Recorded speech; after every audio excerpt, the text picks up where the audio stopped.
इस वक्त मैं एक ऐसे शख्स के साथ मौजूद हूँ जिनकी कहानी मुझे ऐसा लग रहा है कोई इंडियन स्टोरी नहीं होती। बेसिकली इनकी एज जो है वो अभी 20 है, लेकिन 17 साल की उम्र में इनकी शादी होती है। 2 साल इनकी शादी रहती है, लेकिन उसके कुछ अरसे के बाद इनकी डाइवोर्स हो जाती है। फिर उस लड़की से बातचीत होती है, 1 महीने बाद होती है, उसी के अगले महीने जो है ये लोग भाग कर शादी कर लेते हैं। और अच्छा, लोग अक्सर कहते हैं कि वो महीना 2 महीने शादी हो मतलब मिलते रहे तो 5-6 मुलाकातें, लेकिन हमारी हफ्ते में 6-7 मुलाकातें हो जाती थी। अच्छा, नवंबर में बातचीत स्टार्ट हुई, मिले चले। अच्छा, सिचुएशन कुछ ऐसी बढ़ गई थी, जिस लड़की के जरिए मैंने नंबर निकलवाया था उसने हमारी पिक्चर्स लीक कर दी थी। उसने बड़ी परेशान कहती है सरीन मुझे ले चलो, ये वो। मैंने कहा नहीं यार ऐसे नहीं। तो सारी सिचुएशन से मुझे आगाह किया। तो फ्राइडे को मेरी मामा उनके घर रिश्ता लेके जाने वाली थी और वो सिचुएशन इतनी क्रिटिकल थी कि थर्सडे को हमने स्टेप ले लिया था एक दिन की वजह से। ठीक है, सब कुछ बंद करके सिम वगैरह तोड़ के फेंक दी। एक हफ्ता उधर बहुत खुले रिलैक्स, जिधर निकाह करने के बाद ऐसे ठीक है सीना कोर्ट मैरिज हो ना तो वीडियो बनती है, और निकाह नामे की जो पिक्चर थी वो मैंने सेंड की थी उनके घर वालों को कि उनको रिलैक्स रहे कि बेटी अगवा, किडनैप या मिस। मैंने निकाह कर लिया एक लड़की के साथ, वो भी भाग के, और लड़की के घर वालों को भी नहीं पता। मुझे घर आने दे प्लीज माँ, मुझे घर आने दे। मुझे अपने घर जाना है। मुझे घर जाना है।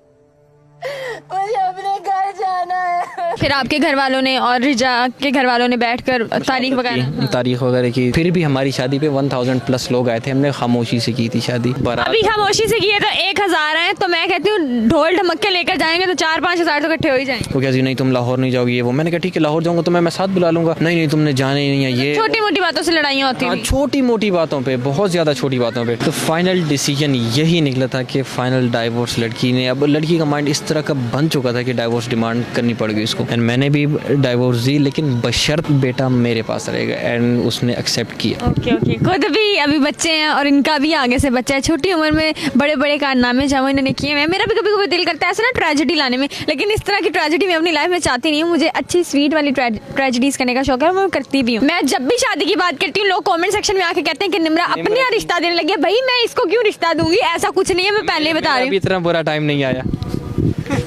मेरा भी इतना बुरा टाइम नहीं आया अभी। अम्मी इस बार ढूंढेंगी। इस बार अम्मी क्यों ढूंढेंगी? पहले चैन नहीं था, पहले भी अम्मी के हाथ में ये जिम्मेदारी देते हैं ना। पहले भी अम्मी को कहते हैं कि अम्मी खुद ही ढूंढे। पहले खुद ढूंढ ली, वो सक्सेसफुल नहीं हो सकी तो अब अम्मी को दे दिया। ये क्या बात हुई? अभी भी खुद ढूंढे। दूसरी बर्थडे में साथ नहीं थी, तब मैं रोया था, बिल्कुल रोया था। अम्मी के गले लग के रोया था, चीखो पुकार करके रोया था। अस्सलाम वालेकुम नाज़रीन, मैं हूँ आपकी मेज़बान निम्रा अली और इस वक्त मैं एक ऐसे शख्स के साथ मौजूद हूँ जिनकी कहानी मुझे ऐसा लग रहा है कोई इंडियन स्टोरी नहीं होती। हम लोग अक्सर ही देखते हैं सास भी कभी बहू थी, सास ने अपनी बेटी को ऐसे सब कुछ सिखाया, वो घर छोड़ के चली गई। इस तरह की बिल्कुल इनकी स्टोरी है। बेसिकली इनकी एज जो है वो अभी 20 है, लेकिन 17 साल की उम्र में इनकी शादी होती है। 2 साल इनकी शादी रहती है, लेकिन उसके कुछ अरसे के बाद इनकी डाइवोर्स हो जाती है। डाइवोर्स कैसे होती है वो बहुत ही मज़ेदार स्टोरी है। और इनकी जो लव स्टोरी है वो शुरू कहाँ से होती है? मैं 19 साल की हूँ, लेकिन ये जो भाई हैं इन्होंने 17 साल की उम्र में लड़की पटाई, जो कि इनकी यूनिवर्सिटी की थी भी नहीं, किसी और डिपार्टमेंट की थी, किसी और इदारे की थी। उसको देखा, उनकी शक्ल जो है वो इनके दिमाग में रह जाती है। फिर उसका नंबर जो है वो पैसे दे के वो निकलवाते हैं। फिर उस लड़की से बातचीत होती है, 1 महीने बाद होती है, उसी के अगले महीने जो है ये लोग भाग कर शादी कर लेते हैं। क्या मसले मसाइल आते हैं, कैसे जो है वो ट्रेजेडी में, शादी जो है वो ट्रेजेडी में तब्दील होती है, इनसे बातचीत करेंगे। हमारे साथ मौजूद है सनीन, इनका नाम जो है माशाल्लाह से बहुत खूबसूरत है। अच्छा सनीन, जो आपकी लव स्टोरी है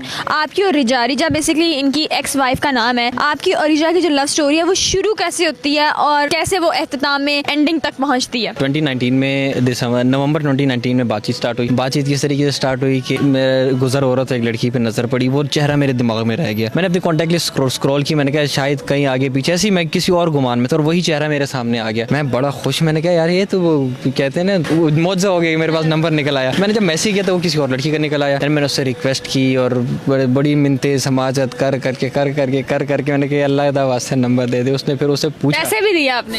नहीं, वो कितने दिए वो रहने दे, अगर देख रही हो कि मुझे मारना है। फिर मुझे अभी तक वो मेरे साथ कांटेक्ट में है। मतलब नंबर निकलवाया, बातचीत शुरू की, मिलना भी शुरू हो गया था, डेटिंग शेटिंग होती थी। और अच्छा, लोग अक्सर कहते हैं कि वो महीना 2 महीने शादी हो मतलब मिलते रहे तो 5-6 मुलाकातें, लेकिन हमारी हफ्ते में 6-7 मुलाकातें हो जाती थी। हफ्ते में दिन कितने होते थे भाई? 7 ही दिन होते थे, 6-7 मुलाकातें हो जाती थी, सिर्फ संडे छोड़ के। समटाइम तो संडे को भी नहीं छोड़ते थे। मिलते थे। हाँ, किसी इवेंट में उसको आना हुआ, चल भाई मैं भी इधर से आया और निकाल के ले आई और घूमे फिरे। अच्छा नवंबर में बातचीत स्टार्ट हुई, मिले छिले। अच्छा सिचुएशन कुछ ऐसी बढ़ गई थी, जिस लड़की के जरिए मैंने नंबर निकलवाया था उसने हमारी पिक्चर्स लीक कर दी थी। यूनिवर्सिटी में? हाँ, कैसी दोस्ती देख लें। फिर लड़कियाँ ऐसी ही होती हैं सारी। उसके बाद पिक्चर उसने लीक की तो सिचुएशन ऐसी बन गई थी कि मेरी जो एक्स मदर इन लॉ थी, उस टाइम मेरी मदर इन लॉ नहीं थी, that was a strange lady. तो मेरी जो गर्लफ्रेंड थी उसकी मदर को बुलवा लिया गया था कि आप कल आपने अपनी मम्मा को लेके आना है और हमने ये बात करनी है कि आपकी जो पिक्चर्स हैं आप छुट्टी के बाद किस तरह जाते हो, किसके साथ जाती हो, ये सारी चीज़ें ना। तो रिजा फिर उसी दिन मिलना मेरा रोज़ होता था, लास्ट क्लास में उसने बंक करके जाता था, मिलता था। तो उसने बड़ी परेशान कहती है ऐसे नहीं मुझे ले चलो, ये वो। मैंने कहा नहीं यार ऐसे नहीं। तो सारी सिचुएशन से मुझे आगाह किया, प्रिंसिपल की बातों से, अपनी अम्मा की बातों से छुपने की। उन्होंने कहा मेरी मम्मा तक बात गई तो समझो हमारी अधूरी कहानी इधर खत्म है, हमारी अधूरी कहानी रह जाएगी यही पे, लेकिन पूरी हो गई थी। हाँ, हीर रांझे की जो स्टोरी है ना वो खत्म हो जाएगी। अच्छा उधर ही बैठे बैठे मैंने एडवोकेट को कॉल की, उससे प्लान उसको मैंने सारा मामला बताया। उसने कहा कोई टेंशन नहीं, आ जाओ हो जाएगा। उसके बाद मैंने फ्रेंड्स को कॉल की इस्लामाबाद, मैंने कहा ये सिचुएशन है, मैंने कहा करने जा रहा हूँ, कुछ प्लानिंग है और रियल एस्टेट में होते हो। तो उन्होंने कहा जी बिस्मिल्लाह। वो कहते हैं हम भी स्वाद के एक टाइम में बदमाश होते थे, आप आओ तो कोई आपको हाथ तो लगा के देखा है। ये लड़कों की दोस्ती होती है। अच्छा मैं फिर बड़ी अच्छी तरीके से उसको मैंने घर भेजा। मैंने कहा यार जाओ, आज नहीं हो सकता, बस घर में ये इन्फॉर्म ना करना कि तुम्हारी मम्मा को बुलाया गया, ठीक है। बस कॉलेज में प्रिंसिपल पूछे तो कहना मम्मा कह रही है मैं कल परसों की, कुछ बहाना कर देना। हो गई। फिर सारी प्लानिंग मैंने भी की, मेरे जो ज़रूरी चीज़ें थी मैंने फ्रेंड के पास पहुंचा दी। मैंने कहा मैं कल आके तुमसे document yes you can say documents है। मैं प्रोडक्शन का काम करता था तो मेरे दिल में डर था कि अगर घर वालों ने मेरे कबूल नहीं किया तो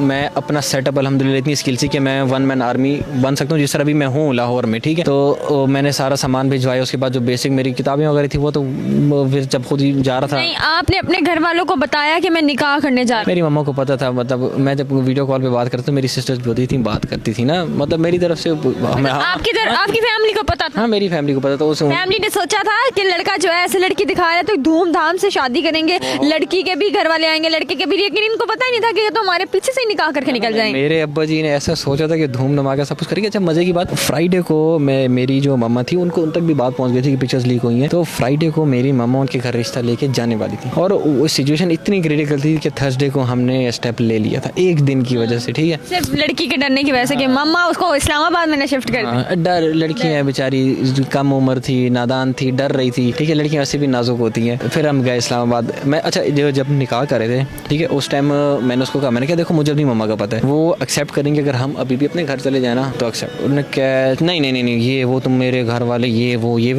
मैं उसकी फैमिली से बिल्कुल बेखबर था, मुझे नहीं पता था कैसी फैमिली। उन्होंने कहा यार चलो। फिर हम गए इस्लामाबाद। उधर मैंने मोबाइल वगैरह सब कुछ बंद करके सिम वगैरह तोड़ के फेंक दी। एक हफ्ता उधर बहुत खुले रिलैक्स, जिधर निकाह करने के बाद ऐसे सीना तान के चलते थे। मतलब पहले छुप छुप के पार्क में बैठे होते थे ना, तो कोई ऐसे गुजरता भी था ना, ऐसे हो जाते थे कि पता नहीं कोई रिश्तेदार ना हो गया। लेकिन जब निकाह किया तो ऐसे सीना तान के चलते थे लोग, ऐसे रोकते थे पुलिस वाले कि हाँ भाई क्या। हम कहते थे जनाब ये निकाह नाम है। कहते ठीक है जाए। अच्छा फिर एक वीक उधर गुजारा। उसके बाद मैंने अब कब तक, अच्छा इस दौरान एक मजे की बात है, मेरी भी सिस्टर्स है, तो जब लड़कियां घर नहीं जाती ना, मुझे पता है क्या क्रिटिकल सिचुएशन होती है घर में। तो जब निकाह और था तो मैंने वो वीडियो जो कोर्ट मैरिज हो ना तो वीडियो बनती है और निकाह नामे की जो पिक्चर थी वो मैंने सेंड की थी उनके घर वालों को कि उनको रिलैक्स रहे कि बेटी अगवा, किडनैप या मिसप्लेस नहीं, बच्ची उससे भी बड़ा काम कर रही है। हाँ मतलब अब कम से कम वो अगर क्या भाग किसी और तरीके से फॉर एग्जाम्पल भागती तो वो हराम होता। उस रिश्ते को हमने क्या कहते हैं इस इस्लाम के दायरे के अंदर रहते हुए हमने हलाल कर दिया, ठीक है। अब उसके बाद ये होता है कि FIR और पुलिस के चक्कर ये चीज़ें फिर नहीं होती। अच्छा एक वीक के बाद मैंने मोबाइल निकाला, मामा के मैसेज आए हुए थे। फिर मैंने मामा से कॉल पर बात की तो थोड़ी इमोशनल मैं भी रोने लग गया। मैंने निकाह कर लिया एक लड़की के साथ, वो भी भाग के, और लड़की के घर वालों को भी नहीं पता। मुझे घर आने दे प्लीज माँ, मुझे अपने घर जाना है। मुझे घर जाना है। मुझे अपने घर जाना है। फिर मामा ने कहा कि घर आ जाओ। और उन्होंने तो कहा आ जाओ। बाद में उन्होंने कहा चलो यार ठीक है। अम्मी ने यह भी कहा कि यार मेरी बेटी थी तुम ले आते, मैंने कौन सा इसको भगा देना था। मैंने कहा चल अब हो जो कुछ हो गया। हम घर गए। फिर आप घर आए थे आगे, अम्मा अब्बा ने कहा कि घर ले आओ। ठीक है ले आ। फिर किसी तरीके से क्या कहते हैं लड़की उनके वो वापस चली गई। अच्छा, आप लोगों को जब निकाह हो गया था आप उसको घर लेकर गए तो आप लोग एक कमरे में रहते थे या सेपरेट? क्योंकि आप लोगों का तो निकाह हुआ था लेकिन घर जो आते जाते थे लोग उनकी वजह से आप लोग अलग। जब वो आते थे तो यही शो करते थे, लड़की पसंद की हुई है तो वो कुछ अरसे रहने के लिए आई है। ऐसा मैंने पहली बार ही सुना है कि घर वाले कहानी भी क्या बना रहे हैं कि लड़की पसंद की है। भाई अगर लड़की पसंद भी की है तो उसको अपने घर क्यों ला के रखा है? इस माहौल में एडजस्ट करने के लिए बेचारी फिर शादी करके आएगी, कितनी रोएगी, माहौल में नहीं एडजस्ट हो सकेगी। तो हमने कहा चलो पहले माहौल देख लो। अच्छा जब वो जाते थे फिर तो अपना फैमिली फंक्शन शुरू हो जाता था हमारा। अच्छा उसके बाद फिर अल्लाह ताला ने फिर उसके बाद बाकायदा हमारी रुखसती वगैरह सब कुछ। फिर आपके घर वालों ने और रिजा के घर वालों ने बैठकर तारीख वगैरह वगैरह की तारीख पे तारीख वाला सिलसिला नहीं आया, एक ही तारीख थी और उसी को बाकायदा धूमधाम से हमने बहुत खामोशी से शादी की थी। मतलब धूमधाम से बहुत खामोशी से हम जितना हमने सोचा था ना, जो एक क्योंकि मैं एक लौता बेटा हूँ, इतनी धूमधाम हमने करना था ना, आप सोच सकते हैं हमने कम से कम दूसरी तो करनी है ना। वो सही वक्त आने पर 2 से 2,500 रिलेटिव्स हमारे नाराज हो गए कि हमको नहीं बुलाया था शादी पे। फिर भी हमारी शादी पे 1000 प्लस लोग आए थे। हमने खामोशी से की थी शादी। अभी खामोशी से की है तो 1000 है, तो मैं कहती हूँ ढोल ढमक्के लेकर जाएंगे तो 4-5 हजार तो इकट्ठे हो ही जाएंगे। फिर ये रुखसती वगैरह हुई, हमारी लाइफ बड़ी अच्छी गुजरी। मेरी इसमें इस पूरे सिनेरियो में मेरे जितने भी इन लॉस थे वो मेरी फैमिली से मिल चुके थे। यकीन माने वो जब आते थे मेरी अम्मी मेरे पापा मेरे हाथ चूमते थे कि यार चलो शुक्र है रिजो को इतनी अच्छी फैमिली मिली है। लेकिन जो मेरी चले मदर इन लॉ जो थी ना, सास और सांप में बस थोड़ा सा डिफरेंस है। नहीं थोड़ी सी रिस्पेक्ट, मैं किसी की जो है रिस्पेक्ट। बहुत अच्छी बात है। बेशक वो जैसे भी थी लेकिन वो उम्र में आपसे बड़ी थी। हाँ। मैंने यकीन बिलीव मी वो आज भी जब आती है ना, मैं झोंक के मिलता हूँ। मैं आ जाती है मतलब क्यों आती हैं? बेटे से मिलने। ओके बेटे से अपने नवासे से मिलने के लिए। अच्छा जी 2 साल मतलब जब इनकी शादी हुई उसके बाद इनका बेबी भी हो गया, लेकिन सेपरेशन का जो सिलसिला है मुझे वो सुना है। सेपरेशन का सिलसिला सिंपल ये था, वाइफ रहती थी, हम खुश रहते थे, वाइफ घर जाती थी, माइंड मैपिंग हो जाती थी, वापस आती थी लड़ाई। वो अक्सर मैंने ना एक बात भी सुनी हुई है, कहते हैं कि औरत का घर खराब करने वाली ना उसकी माँ होती है। मतलब अगर तो औरत अपने मुताबिक चले ना तो उसकी जिंदगी बहुत अच्छी रहती है, लेकिन अगर वो पीछे से अपनी माँ की बातें सुने कि भाई तुम्हारे सास ससुर ऐसे करते हैं, उनकी तुमने ये बात नहीं माननी, ऐसे नहीं करना। वैसे मैं इसमें एक बात क्लियर कर दूं, अगर वाइफ के सास ससुर मतलब मेरे अम्मी अबू की बात की जाए ना, मेरी और वाइफ की लड़ाई होती थी ना, घर वाले मुझे मारते थे, मुझे धमकी देते थे तुम ही गलत हो ये ठीक है। अब इससे बढ़कर कितनी और दूसरी बात, मेरी वाइफ जो थी वो BA साइकोलॉजी करती, यूनिवर्सिटी में पढ़ रही थी। वो सब बोलती थी कपड़े रेडीमेड उसको मिलते थे, नाश्ता रेडी मिलता था, बेटे को मेरी मामा के हवाले करके जाती तो खुद जाती थी, वापस आती तो उसको खाना रेडी मिलता था। और अभी और कितना किया जाए एक लड़की की शादी। वही बात तलाक तक कैसे पहुंचे अगर आपके घर वाले इतने अच्छे? वही बात मैं आपको बता रहा हूँ, जाती थी अपने घर जाती तो 3 दिन के बाद जब आई लड़ाई शुरू, फिर उस दौरान मैं शिफ्ट हो गया लाहौर, मैंने मीडिया स्टडीज में एडमिशन ले लिया। नहीं जो आपकी सास थी वो कैसे मतलब बात करती थी कि रिजा का दिमाग खराब हो जाता था? मुझे नहीं पता, वो घर जाती थी, मैं कभी घर आने के बाद वो किस बात से लड़ाई करती थी? मल्टीपल टॉपिक्स हो सकते थे। मतलब उस टाइम मैं ये प्लानिंग भी कर था कि मैं पेशावर छोड़ के मैंने लाहौर जाना है। तो क्या जी नहीं तुम लाहौर नहीं जाओगी, ये वो। मैंने कहा ठीक है लाहौर जाऊंगा तो मैं साथ बुला लूंगा। नहीं तुमने जाने ही नहीं है। ये छोटी मोटी बातों से लड़ाइयाँ होती थी। छोटी मोटी बातों पे, बहुत ज्यादा छोटी बातों पे। फिर जब मैं लाहौर शिफ्ट हो गया, जिद थी मेरी, मैंने पैशन था, मैंने उसको फॉलो करना था। देन तो एक जो पिंचिंग लाइन जो थी ना मिल गई थी लड़ाई करवाने की। देन करते फिर दरमियान से मुझे मामा की कॉल आई कि जो रिजा है ना वो कॉलेज गई है, कॉलेज से वापस नहीं आई, तो गायब हो गई है। हाँ मैं भी गया। देन जब वो सारा मामला हल हुआ ना, तो सारा जो इस प्रोपेगेंडे के पीछे एक ही शख्स था, वो आप बहुत अच्छे तरीके से समझ चुकी हैं। मैं सास अब नहीं मैं नाम नहीं लूंगा। पूरे प्रोपेगेंडे के पीछे एक ही लेडी थी। मतलब आपकी सास ने आपकी वाइफ को गायब करवा दिया और कहा कि मेरे पास नहीं। हाँ यू कैन से। लेकिन फिर उसके बाद FIR करने के बाद पता चला कि वो नहीं के पास है। ठीक है वो सारी फिर जब पूरा पुलिस की कार्रवाई वगैरह हुई, सब कुछ बरामद वगैरह करवाया गया, तो फाइनल डिसीजन यही निकला था कि फाइनल डाइवोर्स लड़की ने। अब लड़की का माइंड इस तरह का बन चुका था कि डाइवोर्स डिमांड करनी पड़ेगी उसको। एंड मैंने भी डाइवोर्स दी, लेकिन बशर्त बेटा मेरे पास रहेगा। एंड उसने एक्सेप्ट किया। मतलब बेटा आपको दिया और उसने डाइवोर्स? बेटा मुझे दिया, और बेटा तो मैं किसी सूरत में जाने ही ना देता, मेरा लखती जगह है। ओके खुद भी अभी बच्चे हैं और इनका भी आगे से बच्चा है। छोटी उम्र में बड़े बड़े कारनामे जब इन्होंने किए हैं, मेरा भी कभी कभी दिल करता है ऐसा ना ट्रेजेडी लाने में, लेकिन इस तरह की ट्रेजेडी मैं अपनी लाइफ में चाहती नहीं हूँ। मुझे अच्छी स्वीट वाली ट्रेजेडीज करने का शौक है, मैं करती भी हूँ। अभी तो आप लोगों का डाइवोर्स हो चुका है, लेकिन अगर अपनी बेटे की मोहब्बत में और वो मतलब उनको लगे कि मैंने गलत फैसला लिया और वो दोबारा आपकी जिंदगी में आना चाहे तो नहीं, क्योंकि नहीं, जो मैं आपको वही बात बताऊं, एक औरत जो होती है ना अपने हस्बैंड से ज्यादा अपनी औलाद से मोहब्बत करती है। लेकिन जो लड़की औरत ने अपने औलाद को छोड़ दिया, वो क्या ही अपने शौहर से मोहब्बत करेगी। लेकिन आपका एक छोटा सा बेटा है, आपकी भी कोई एज नहीं है, 21-20 साल इनकी उम्र है अभी, तो इतनी मेरा नहीं ख्याल कि कोई एज है। तो आपको नहीं लगता कि आपको दूसरी शादी की तरफ? मैं जब भी शादी की बात करती हूँ लोग कॉमेंट सेक्शन में आके कहते हैं कि निम्रा अपने रिश्ता देने लगी है। भाई मैं इसको क्यों रिश्ता दूंगी, ऐसा कुछ नहीं है, मैं पहले बता रही हूँ। इतना बुरा टाइम नहीं आया।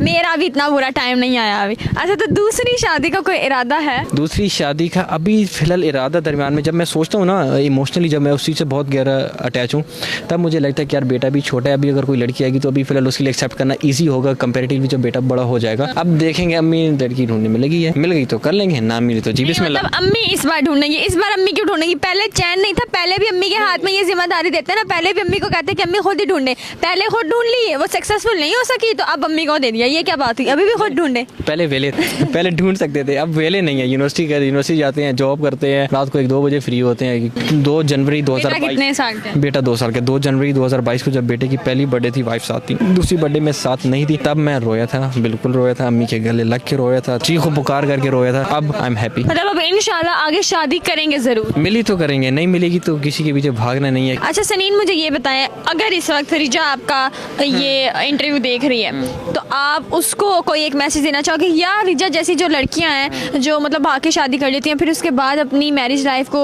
नहीं कवर कर पाती, उनको कोई एक मैसेज देना चाहेंगे? अच्छा, मैं शादी से पहले मेरी जो मेंटेलिटी थी, जो भाग के शादी करते, मैं स्पेशली उनके लिए बताना चाह रहा हूँ। मेरी ये मेंटेलिटी थी कि जो लड़की जो है ना तुम्हारे लिए माँ बाप को छोड़ सकती है, वो तुम्हारे लिए कुछ भी छोड़ सकती है। लेकिन अब मेरी मेंटेलिटी है कि जो लड़की तुम्हारे लिए माँ बाप छोड़ सकती है वो तुम्हें भी छोड़ सकती है।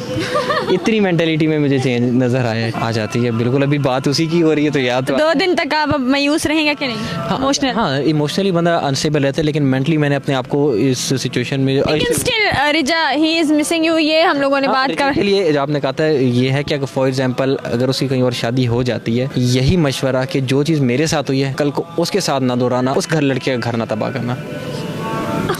कुछ ज़्यादा ही अच्छा, ये कुछ ज़्यादा ही अच्छा मैसेज दे दिया आपने।